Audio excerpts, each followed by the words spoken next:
Hello everyone.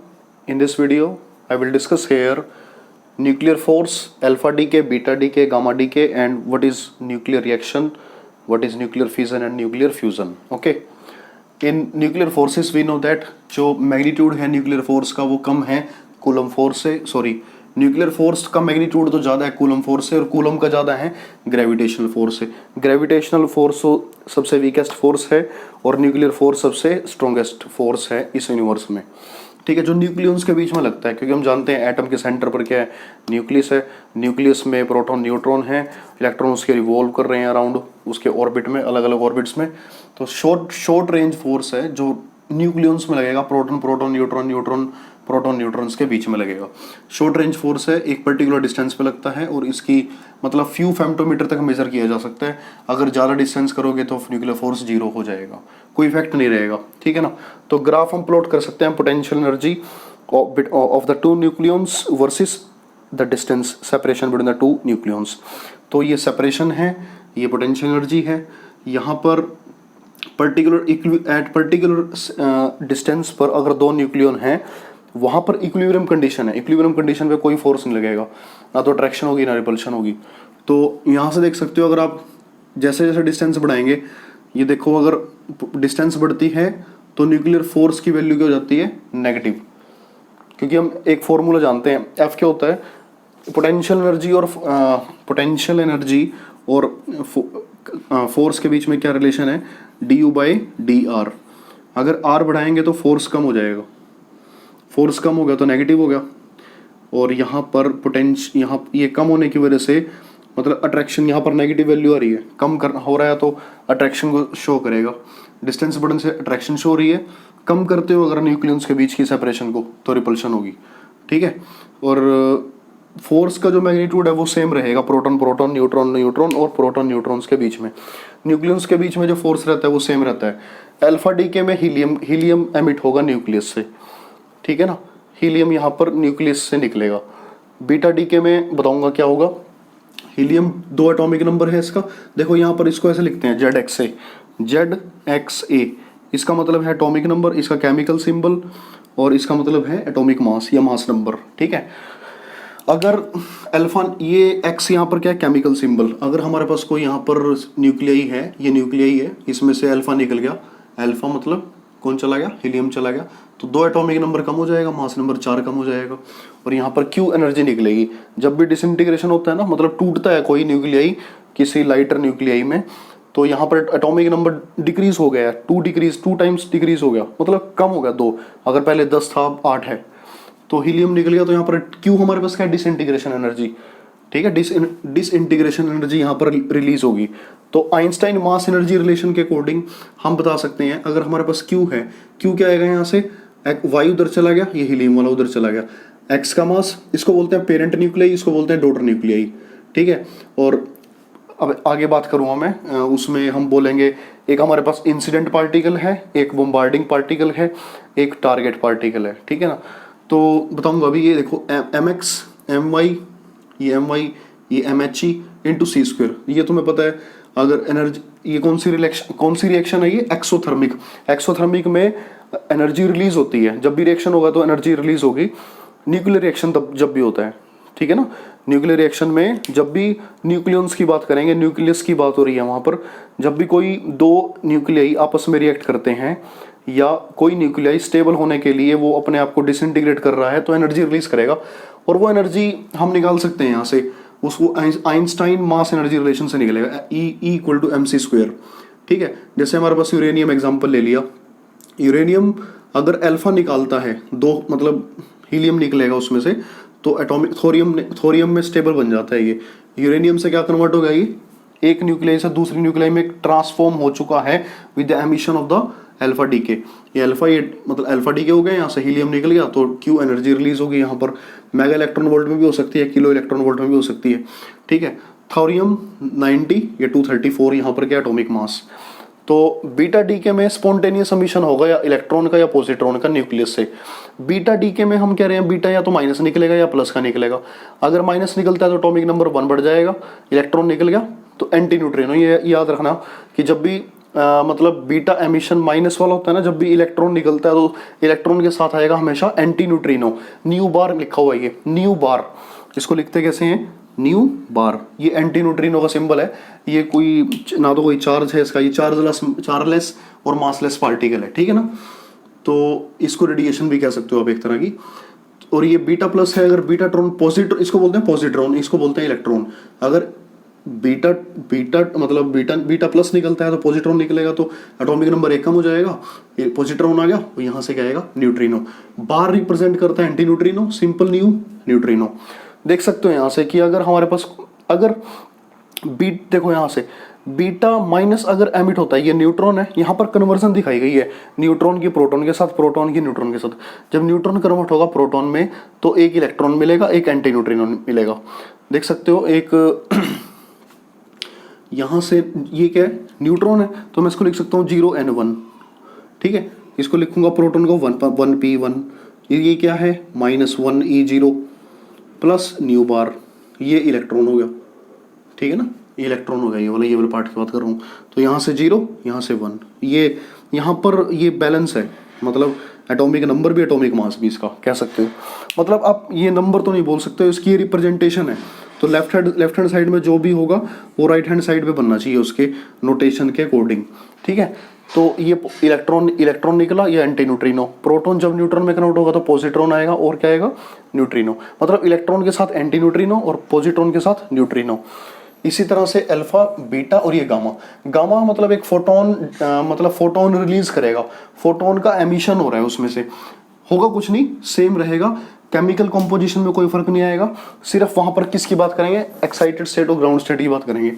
यहाँ पर जो न्यूक्लियाई है वो एज इट इज रहेगा, बट एमिशन उसने कर दिया। हो सकता है, देखो कैसे, मान लिया वो सेम भी रह सकता है, अगर उसने सेम रहा तो कोई पार्टिकल एमिट नहीं करेगा वो। जैसे मान लो यहाँ, मान लो ये न्यूट्रॉन था, मान लिया ये वाला केमिक यहाँ पर न्यूक्लियाई है, वो एज इट इज रहा, ठीक है ना, बट यहाँ पर एमिशन कर दिया उसने गामा रेगा, तो मतलब केमिकली उसमें कोई मतलब अगर उसका सिंबॉलिकली उसमें कोई फर्क नहीं आया, वो भी एज इट इज था, एलिमेंट तो सेम ही रहा, बट उसने एनर्जी रिलीज कर दी कुछ। वो क्यों करेगा, क्योंकि एक्साइटेड स्टेट में है, ग्राउंड स्टेट में आने के लिए। एक्साइटेड का मतलब अनस्टेबल है, तो स्टेबल होना चाहता है, ये ग्राउंड का मतलब स्टेबल स्टेट है। एग्जांपल लेते हैं, कोबाल्ट से निकल कैसे कन्वर्ट हुआ होगा। जैसे इससे पहले अल्फा या बीटा डीके होने के बाद, अल्फा या बीटा डीके होने के बाद ये कोबाल्ट आया, एटॉमिक नंबर 27 है इसका, एटॉमिक मास कितना है, मास नंबर कितना है 60। जब ये कन्वर्ट होगा न्यूक्लियाई में, सॉरी निकल में, तो ये दो तरह की ट्रांजिशन देगा, दो तरह की गामा रेडिएशन रिलीज करेगा। इसमें से बीटा निकलेगा, पहले तो बीटा एक पार्टिकल निकल गया, यहाँ से बीटा निकलेगा तो एटॉमिक नंबर 1 इंक्रीज हो जाएगा, यहाँ 27 का क्या बन जाएगा 28, और एटॉमिक मास में कोई फर्क नहीं पड़ेगा, वो 60 रहेगा। तो कोबाल्ट से किस में कन्वर्ट हो गया, निकल में। और बट जब ये कोबाल्ट से निकल में कन्वर्ट हुआ, पहले तो उसने बीटा दिया, बीटा रिलीज किया, और बीटा रिलीज करने के बाद वो यहाँ पर एक्साइटेड स्टेट में था, एक्साइटेड से ग्राउंड में आने के लिए उसने फिर एनर्जी रिलीज की, फिर भी अभी भी ये एक्साइटेड स्टेट में ही रहा, फिर ग्राउंड स्टेट में आने के लिए ये स्टेबल हो गया, ये स्टेबल न्यूक्लियस है, ये एक्साइटेड न्यूक्लियस है, एक्साइटेड स्टेट है, ये ग्राउंड स्टेट है, ठीक है। तो अल्फा बीटा गामा की बात हो चुकी है, ये न्यूक्लियर फोर्स की बात की हमने। फिजन और फ्यूजन तो 10th क्लास में पढ़ा तुमने। फिजन का मतलब टूटना, फ्यूजन का मतलब जुड़ना। जब फिजन में क्या करते हैं, एक बहुत हैवी न्यूक्लियस लेंगे, जिससे हम बात करते हैं बहुत हैवी न्यूक्लियस है, यूरेनियम वाले 90 या 100 से ऊपर वाले जिनका एटॉमिक नंबर है, या आप कह सकते हो एटॉमिक मास जिनका 200 से ऊपर है, ठीक है। 200 से ऊपर वाले जितने भी एटॉमिक मास वाले जितने भी न्यूक्लियाई हैं वो लेते हैं, तो वो टूट सकते हैं, क्योंकि उनका न्यूक्लियस बड़ा है उनका। न्यूक्लियस तो डिसइंटीग्रेट होगा, टूटेगा। फिजन का मतलब टूटना। तो इसमें बड़ा न्यूक्लियस छोटे न्यूक्लियस में टूटेगा। Heavy nucleus is breaking into light nuclei. और फ्यूजन का मतलब जुड़ना। इसमें छोटे छोटे न्यूक्लियाई जुड़कर एक बड़ा हैवी न्यूक्लियस बनाएंगे। वो कैसे, दोनों में ही या तो मतलब कंबाइन होने से दो लाइट न्यूक्लियाई जुड़ेंगे, हैवी न्यूक्लियस बनेगा, तब भी एनर्जी रिलीज होएगी। और न्यूक्लियर फिजन में एक हैवी न्यूक्लियस ब्रेक होगा लाइट न्यूक्लियाई में, तब भी एनर्जी रिलीज होगी। जैसे यूरेनियम है, यूरेनियम पे अगर न्यूट्रॉन को फोल्ड कर दिया जाए तो इसकी ये आइसोटोप बन जाता है, same atomic number but different mass number. ये आइसोटोप हो गया यूरेनियम का 92-236, ठीक है। अभी भी तो ये स्टेबल होने के लिए क्या करेगा, बेरियम क्रिप्टॉन 3 न्यूट्रॉन 1 एनर्जी, ये तो बड़ी फेमस रिएक्शन है न्यूक्लियर फिजन की, ठीक है ना। तो atomic number atomic mass balance रहेगा, इसमें 3 न्यूट्रॉन निकलते हैं, क्यों, यहाँ पर डिसइंटीग्रेशन एनर्जी है। न्यूक्लियर फिजन में हम देखना चाहते हैं कि कितना सोर्स ऑफ एनर्जी, कितना एनर्जी प्रोड्यूस कर सकती है रिएक्शन। अब एग्जाम्पल लिया इसने, जैसे मान लो कोई एक न्यूक्लियाई है, उसका एटॉमिक मास कितना है, 240 है, ठीक है। तो मतलब यूरेनियम से भी ज़्यादा है, ठीक है ना। तो मान लिया वो डिसइंटीग्रेट हो गया, एक इसमें एक इसमें, मान लिया इन दोनों में डिसइंटीग्रेट हो गया, तो अब इसका एटॉमिक मास 120, इसका भी 120, ठीक है। तो इसकी बाइंडिंग एनर्जी पर न्यूक्लियन कितनी थी, पहले binding energy per nucleon stability कितनी थी, इतने mega electron volt. Binding energy curve से हमने पढ़ा है, जो हमने ये ग्राफ पढ़ा था बाइंडिंग एनर्जी वाला, इसमें ये था, ये थी हमारे पास बाइंडिंग एनर्जी और ये डिस्टेंस के बीच में, ठीक है ना, ऐसे ये मेगा इलेक्ट्रॉन वोल्ट में थी, ठीक है। और यहाँ पर सॉरी ये मास नंबर था, ये इसका मास नंबर था। तो मैं ये बता रहा था आपको, यहाँ पर ये मतलब हैवी न्यूक्लियस वाले कि ये ज़्यादा स्टेबल नहीं थे, ये कम स्टेबल थे। लाइट न्यूक्लियाई वाले भी कम स्टेबल थे, जैसे हाइड्रोजन हीलियम लिथियम बेरियम, ठीक है ना। ये सारे कौन से थे, बेरिलियम, ये सारे कौन से थे, कम स्टेबल थे, और ये भी कम स्टेबल थे। सिर्फ प्लेटो वाला जो ग्राफ था बीच वाला, ये प्लेटो ग्राफ क्या रिप्रेजेंट करता था, कि स्टेबिलिटी को रिप्रेजेंट करता था। आयरन वाला हमने जो केस देखा था, मतलब मान के चलो आयरन वाला एटॉमिक नंबर उसका 56 था, ठीक है। तो कुछ एक छोटा सा एरिया, कुछ एक प्लेटो रीजन आया था जिसमें मतलब बाइंडिंग एनर्जी थी, वो मैक्सिमम थी, वो थी 8.75 फॉर आयरन। जितना ज़्यादा बाइंडिंग एनर्जी होगी उतना ज़्यादा न्यूक्लियस स्टेबल होगा, ठीक है। तो यहाँ से मैं देखो इन दोनों का डिफरेंस देखो, अब यहाँ बाइंडिंग एनर्जी पर न्यूक्लियन इसके अकेले की इतनी है, और इसकी अकेले की इतनी है। अब टूटने के बाद, ब्रेकिंग फ्यूजन के बाद 120 एटॉमिक मास हो गया इसका। अब इसकी बाइंडिंग एनर्जी पर न्यूक्लियन कितनी है, 8.5। तो डिक्रीज मतलब क्या चेंज हुआ, change in binding energy per nucleon वो इतना है। और हम जानते हैं बाइंडिंग एनर्जी निकालने के लिए, बाइंडिंग एनर्जी पर न्यूक्लियन का मतलब बाइंडिंग एनर्जी बाय में एटॉमिक मास। हमें बाइंडिंग एनर्जी पर न्यूक्लियन पता है, एटॉमिक मास पता है, ईबी निकाल लेंगे। ईबी क्या आएगा, binding energy per nucleon into A, ये कितना है 0.9, और ए हमारे यहाँ 240, ये वाला मल्टीप्लाई करेंगे 216, above 200 mega electron volt energy release होती है। मतलब इतनी एनर्जी रिलीज होगी अगर न्यूक्लियर रिएक्शन होती है, वो भी कौन सी, न्यूक्लियर फिजन रिएक्शन। तो इस ऑर्डर की एनर्जी रिलीज होती है वहां पर फिजन के दौरान। जब न्यूक्लियर फ्यूजन की बात करते हैं, जब when two light nuclei combine together and form the heavy nucleus and they produces very high large amount of extremely large amount of energy, ठीक है ना, बहुत ज़्यादा। यहाँ पर 0.42 मेगा इलेक्ट्रॉन वोल्ट मैंने एक एग्जांपल लिया है। इसमें लाइट न्यूक्लियाई जुड़ेंगे, जैसे प्रोटॉन जुड़ेगा, 1 प्रोटॉन न्यूट्रॉन जुड़ेगा, 1 न्यूट्रॉन, ये तुम्हें पता है 1H1 proton, 1H2 deuterium, 1H3 tritium. ये आर्टिफिशियल होता है बेटे, ये हम उसमें लैब में यूज़ करते हैं, नेचर में अवेलेबल नहीं है, बट ये बनाया जा सकता है। ये दोनों नेचर में मिल जाते हैं, बट इसकी अबंडेंस ज़्यादा है, इसकी अमाउंट ज़्यादा है मतलब हमारे नेचर में, ठीक है। तो जब 2 प्रोटॉन जुड़ेंगे तो ये रिएक्शन होगी, ये बैलेंस मतलब बैलेंस रिएक्शन है। यहाँ पर न्यूट्रिनो है और क्या है, ये मेगा इलेक्ट्रॉन वोल्ट क्यों है यहाँ पे, ये 0.442 मेगा इलेक्ट्रॉन वोल्ट। क्या कंडीशन होती है जब होती है ये, at very high temperature, extremely high temperature चाहिए इसको होने के लिए, हाई डेंसिटी चाहिए, हाई प्रेशर चाहिए, ठीक है। तो फ्यूजन जो है वो एक तरह का सोर्स ऑफ एनर्जी है, जो कहाँ पर होता है, केवल सन और स्टार में होता है। क्योंकि फ्यूजन के लिए हमें देखो, फ्यूजन ये होता ऐसा क्यों है, क्योंकि जो हाई डेंसिटी और हाई प्रेशर है वो कहाँ पर ही अवेलेबल है, सन और स्टार में। वहाँ पर नंबर मतलब अबंडेंस प्रेजेंस है हाइड्रोजन की, और क्या कह सकते हो, हीलियम की, प्रोटॉन, ड्यूट्रॉन, हीलियम, ये सारे सन में ही हैं, सन में अवेलेबल हैं बहुत ज़्यादा मात्रा में।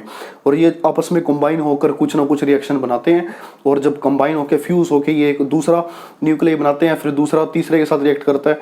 मतलब आपस में ऐसे रिएक्शन करने के बाद ये इतनी एनर्जी रिलीज करते हैं, और हाई एनर्जी रिलीज होने के बाद वहाँ पर प्रेशर ज़्यादा हो जाता है, और ये मतलब ये कंडीशंस हैं, तभी वहाँ पर टेम्परेचर इतना हाई है, प्रेशर ज़्यादा है, ठीक है ना। तो जो फ्यूज़न थी source of energy in sun and star, जो फ्यूज़न था as a source of energy and sun and star, जो फ्यूज़न हो रहा है सन और स्टार में, ऐसा क्यों हो रहा है? क्योंकि वहाँ पर दो तरह की साइकिल एग्जिस्ट करती है न्यूक्लियर के बीच में, या तो वो प्रोटॉन प्रोटॉन साइकिल होगी या कार्बन न्यूट्रॉन साइकिल होगी, सॉरी कार्बन नाइट्रोजन साइकिल होगी। इसमें देखो, इससे पहले 3-4 रिएक्शंस आएंगी, कि ये एक बार आप देख लेना, उसमें अलग अलग बुक्स में भी दे रखा है, उसमें नेट पर भी सर्च कर सकते हैं, जो आपके मेरे ख्याल से सिलेबस में इतना डिटेल में नहीं है, बट मैं आपको ये बताना चाह रहा हूँ कि जब छोटे लाइट न्यूक्लियाई मिलते हैं और हैवी न्यूक्लियस बनाते हैं, हैवी न्यूक्लियाई बनाने के बाद वो एनर्जी रिलीज करते हैं, वो बहुत ही ज़्यादा अमाउंट में एनर्जी रिलीज करते हैं। यहाँ पर 4 प्रोटॉन चाहिए एक हीलियम बनाने के लिए, ठीक है। तो दो न्यूट्रिनो बने हैं, 6 गामा रेडियस निकली हैं, और 6 फोटोन कह सकते हो, यहाँ पर 6 फोटोन है, और ये 26.7 मेगा इलेक्ट्रॉन वोल्ट, ये बहुत ही ज़्यादा एनर्जी है कह सकते हो आप। कार्बन नाइट्रोजन साइकिल अगर होती है तो उसमें 25 mega electron volt energy release होती है।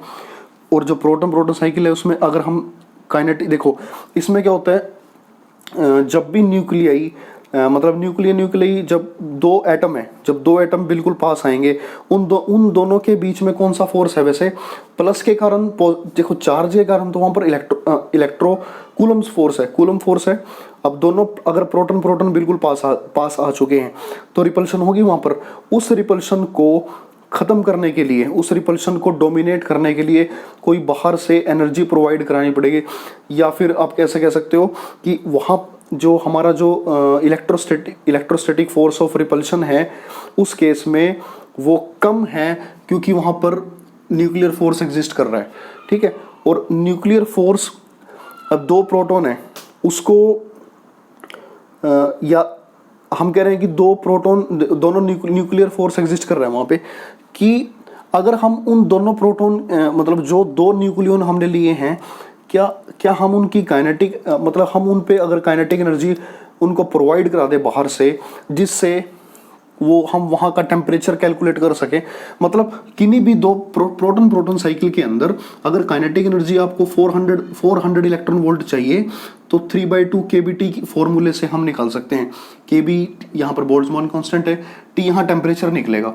अब यहाँ अगर इसको सोल्व करते हो तो ये टेम्परेचर आता है, और 10⁹ केल्विन, और ये किसी भी एलिमेंट के लिए सूटेबल टेम्परेचर नहीं है, ठीक है ना। तो it is of the order of the temperature of the sun, मतलब इतना टेम्परेचर कहाँ पर होता है? सन पर है, और सन का जो मोस्टली टेम्परेचर है वो है in the order of the 10⁷ kelvin. तो ये रिएक्शन वहीं पर पॉसिबल है, ठीक है ना। और स्टार्स में भी यही रिएक्शन पॉसिबल है।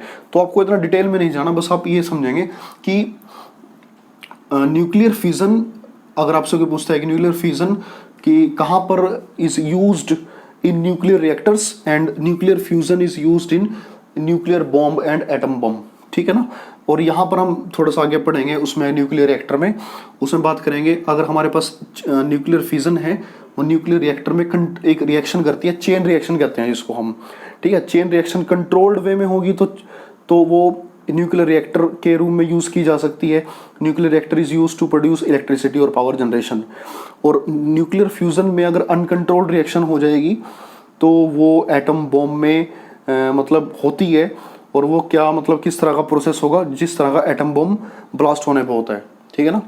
तो हम ये यहाँ पर ये समझ रहे हैं कि हमारा न्यूक्लियर फोर्स अल्फा डी के, बीटा डी के, गामा डी के, और उन दोनों के बीच में क्या रिलेशन है न्यूक्लियर फिजन एंड फ्यूजन में, मतलब क्या फॉर्मूला है और कैसे एनर्जी निकाल सकते हैं आप, और कैसे सन और स्टार में ये हाई डेंसिटी हाई टेम्परेचर पर न्यूक्लियर फ्यूजन होता है, ठीक है।